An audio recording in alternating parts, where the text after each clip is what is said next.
what's up? Welcome back dito sa ating channel dito sa Bobs TV. Alright, so tayo nagbabalik ulit mga kababayan at ngayon ay pag-uusapan natin, no? Ito pong ginawang hakbang ng China mga kababayan na to, no? Tila ito po ay nagpapahiwatig, no, na hindi po sila pabor o sang-ayon sa ginagawang balikatan exercises ng Pilipinas at ng iba't ibang bansa at kasama na nga po dyan ang Amerika mga kababayan.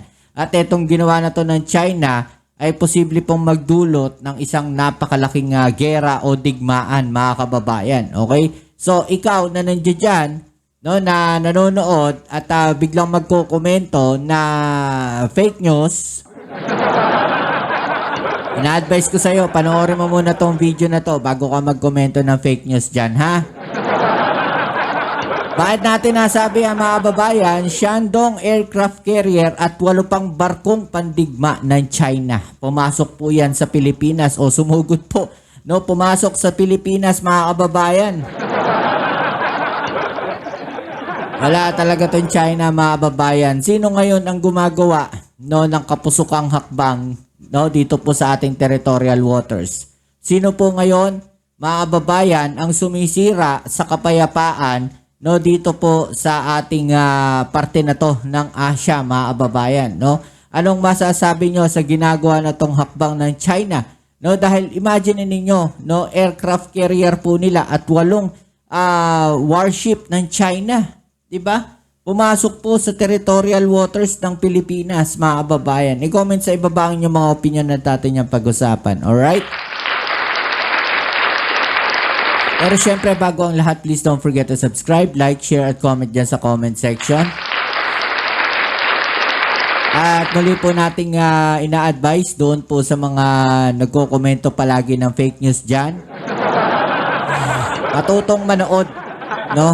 Kayo kasi sanay kayo na ang pinapanood nyo, no, yung mga putol na clips o yung mga tinatahi na mga clips.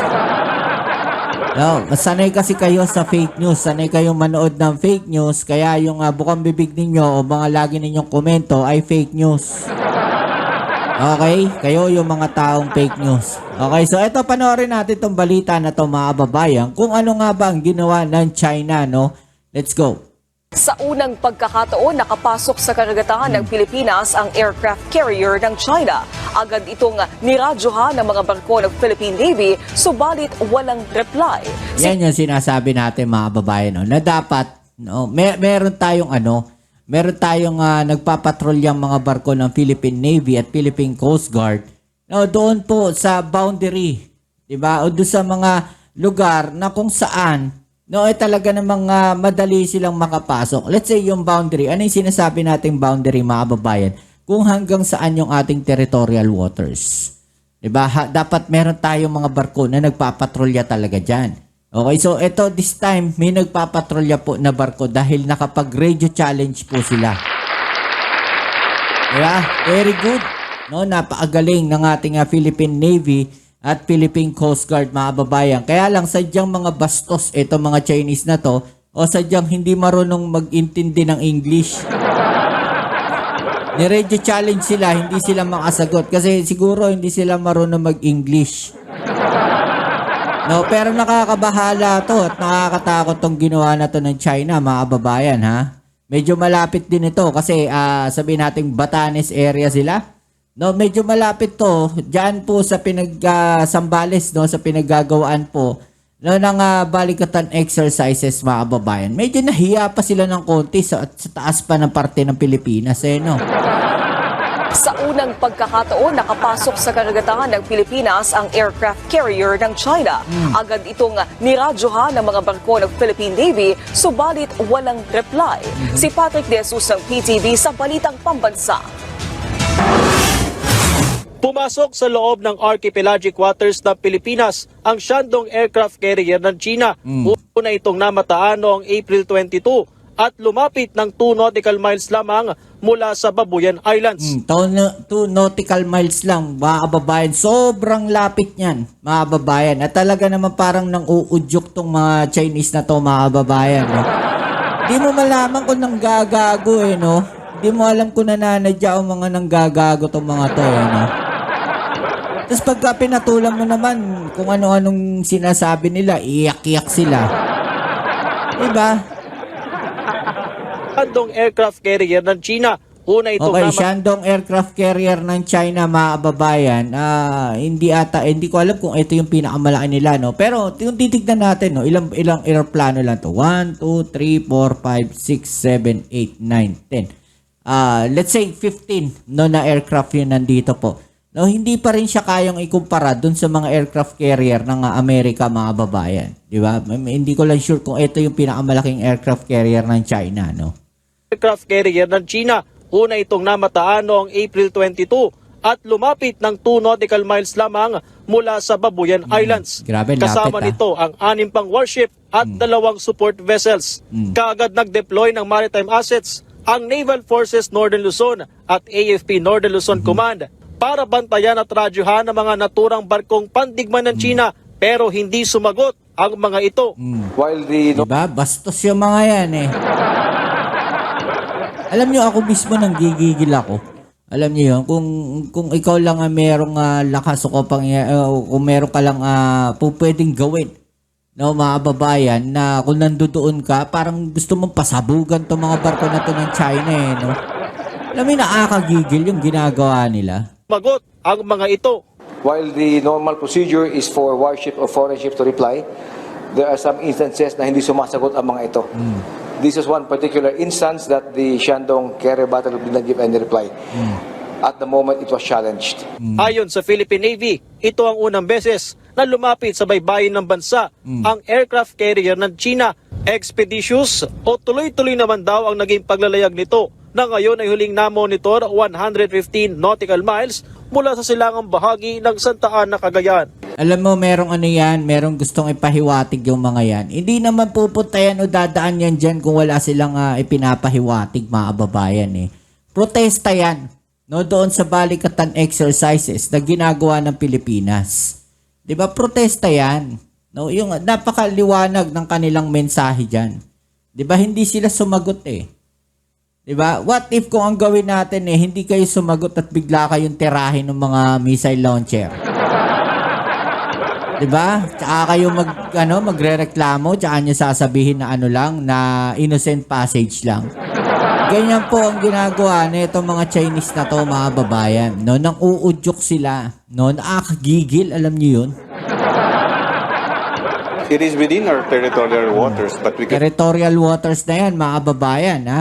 Samantalang tayo, nandun tayo sa teritoryo natin, diyan sa West Philippine Sea, pinapalayas tayo. 'Di ba? Dapat dyan, hinahabol ng mga barko ng Philippine Navy o hinaharangan din sila, di ba? cannot say for certain if they pose a real threat because their passage was expeditious. Sa kabila ng tensyon at iba't ibang insidente sa West Philippine Sea, Dapat talaga yung Philippine Air Force natin, mga babayan, naka-ready na, no? Yung mga eroplano natin, pagka may mga ganyan, pinangpapatrolya, sinusundan kaagad sila. No? Hinahabol yung mga yung mga barko na yan. Diba? Para ipakita natin dyan sa mga Chinese na yan na hindi tayo pwedeng basta-basta ganyanin na lang nila. No? Kasi pambabastos, no, yung ginagawa nila. Diba? Parang sinasabi nila sa buong mundo na walang kwenta ang Armed Forces of the Philippines. Diba? Yan yung yan ba? No? Yan ba ang gusto ng mga nasa kabilang parlor?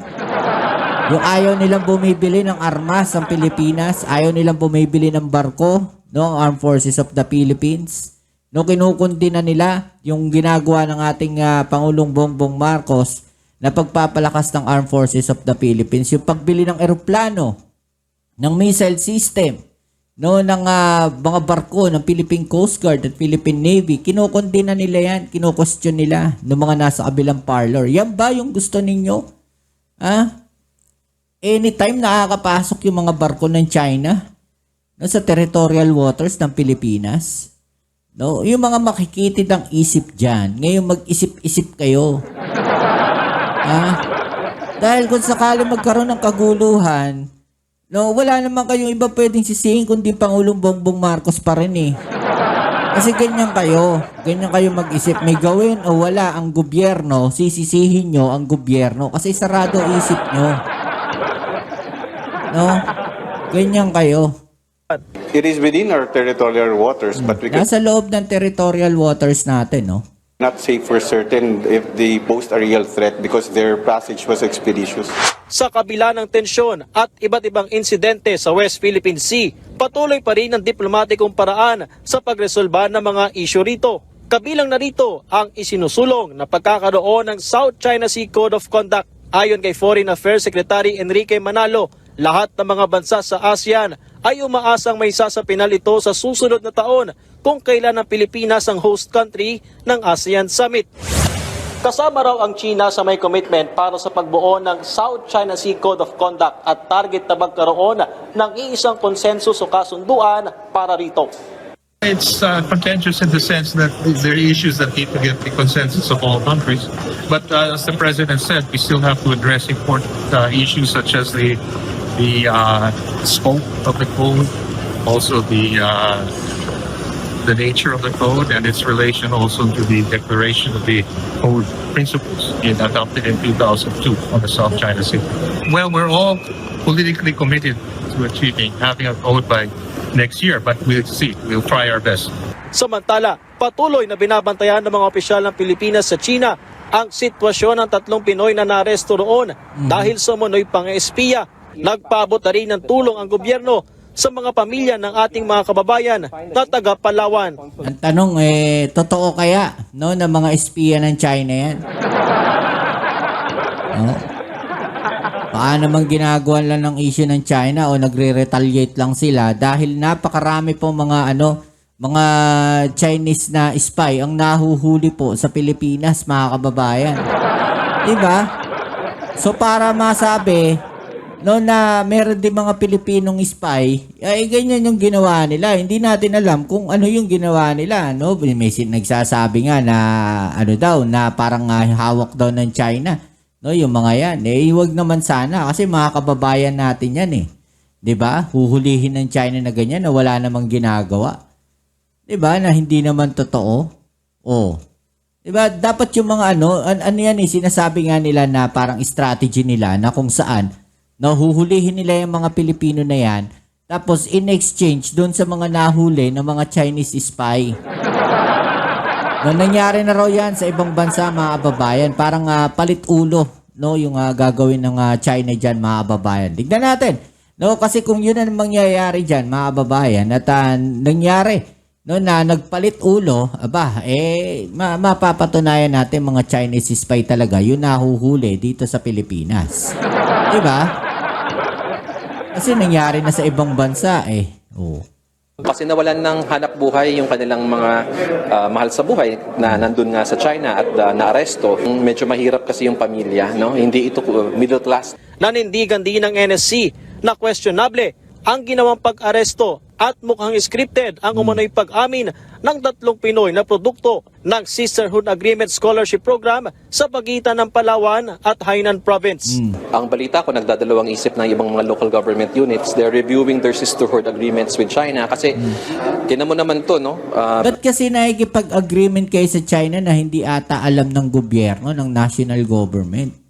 Diba? Dapat alam ng national government yan. Kung makikipag-usap o may agreement kayo, no, sa China, dapat alam ng national government yan. Kasi in the end, national government pa rin no ang tutulong sa inyo. Gaya niya, may nangyari. Oh, sino ba tutulong sa kanila? Sino ba namang problema? Diba? Yung national government. Diba? Government units, they're reviewing their sisterhood agreements with China kasi tinan mo naman to, no? Yung beneficiaries mismo ng sisterhood agreements ang pinagbibintangang espiya ng Pilipinas. Mula sa Diba? Yung beneficiary, no, na pinadala ninyo sa China, ngayon, no, pinagbibintangan na espiya ng China. Dinaladala nila sa China tapos sasabihin nila na spy galing sa Pilipinas. Spy ng gobyerno. Kasi pagka mga ganyan, no, yung magiging scholar ka, may screening yan. No, imposibleng walang screening yan. Kahit sinong scholar, no, nadadalhin sa ibang bansa, may screening yan. Ngayon, nag-screening sila lahat 3. Yun na hindi nila na-screen na spy, ganon. Nalaman lang nila nasa China na. Diba, ano yun? Parang trap lang na nagpadala kayo ng Pilipino ron para gawing spy ng Pilipinas. No, kumuha ng Pilipino dito sa Pilipinas, no, using yung mga agreements na yan, tapos gagawin, palalabasin nila, espiya. Kawawa. Diba? So, ano masasabi niyo dyan mga babayan? I-comment sa ibaba ang inyong mga opinion at atin yung pag-usapan. Alright? So, ito, bakit ko nasabi na malaking gera yan mga babayan? Dahil, yung ginawa na yan na pagpasok ng China, mga babayan, na mga barko o aircraft carrier ng China, dyan po sa Batanes, no, at nagkaroon ng isang pagkakamali. No, andyan na yung mga barko na yan. Mga ano yan mga warship yan, no? Isang maling kalkulasyon, isang pagkakamali lang, malaking gera ang pwedeng idulot niyan. Lalo't nandito sa Pilipinas, no, yung mga missile launcher ng Amerika. Yung mga missile system ng Amerika nandirito sa Pilipinas. Kaya sinasabi natin malaking gera yung maidudulot ng pagpasok ng aircraft carrier na yan ng China at mga warship na yan dito sa Pilipinas.